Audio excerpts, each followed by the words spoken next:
தாய் வயது சென்றுள்ள போன பொழுது அவளை அசட்டை செய்யாத. இது ஒரு முதிர் வயது தான். அது உள்ள நிறைய சில்மிசங்கள்லாம் இருக்கும், இல்லைன்னு சொல்லலை. முதிர் வயதில் நீங்கள் நினைக்கிற மாதிரிலாம் இருக்காது. அது திடீர்னு மெச்சூர்டாக இருப்பாங்க, திடீர்னு சைல்டிஷாக போயிடுவாங்க. நமக்கு தெரியணும் சில விஷயம்லாம். என்ன தெரியணும் நமக்கு? இவர்களை கனப்படுத்தணுன்றது தெரியணும்.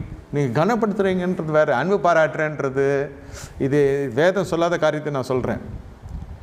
நீங்கள் அன்பு பாராட்டுறேன்றது கனப்படுத்த வேண்டியதை கனப்படுத்தணும். உன்னிடத்தில் அன்பு கூறுல போல் பிறனிடத்தில் அன்பு கூறுவாயங்க, நெய்பர் ரிலேஷன்ஷிப்பு. இது ஆனர், கனப்படுத்துறது. நீங்கள் you need to honour them. நீங்கள் மூத்த குடிமகன் அல்லது பெரிய பிரதம மந்திரியை பார்த்து நான் உண்மையில அன்பாக இருக்கிறேன்னு சொல்லுவீங்களா? நீங்கள் நானும் என்ன செய்யணும்? அதிகாரிகள் கனப்படுத்தணும். அதை காட்டிலும் இந்த ஆவிக்குரிய சத்தியம் என்ன சொல்கிறேன்னா, நீங்கள் அவங்களை கனப்படுத்தணும். ஆவிக்குரிய சத்தியம் முதியோருடைய ஆலோசனை தள்ளிவிடக்கூடாது. ஆனால் அதே சமயத்தில் முதியோருக்கு பல தரப்பட்ட பிரச்சனைகள் வரத்தான் செய்யும், பல தரப்பட்ட காரியங்கள் இருக்கத்தான் செய்யும், இல்லைன்னு சொல்ல முடியாது. அவர்களுக்கு உங்களுக்கு ஏற்ற மாதிரிலாம் இருக்க மாட்டாங்க. உங்கள் எதிர்பார்ப்பு அதுதான் முதுமை.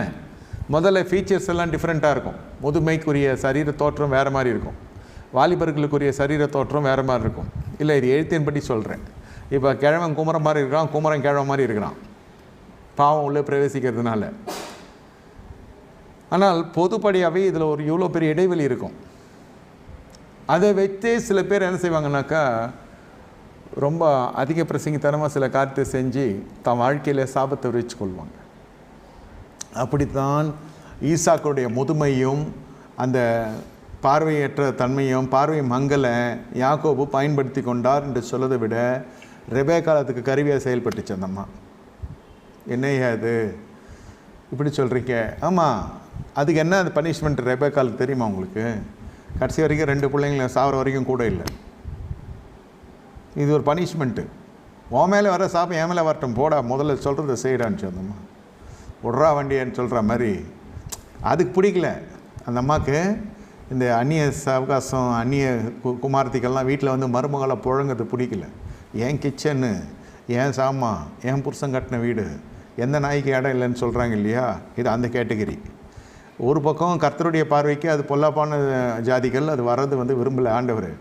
ஆனால் அதுக்குன்னு வெள்ளாட்டுக்கறியை கொடுக்குறப்போ இவர் சொல்கிறாரு, யாக்கோபு சொல்கிறாரு, என் மேலே சாபம் வருமே மாமி, பரவாயில்லடா, உன் மேலே வருது, என் மேலே வரட்டும், போய் கொடுறா. என்ன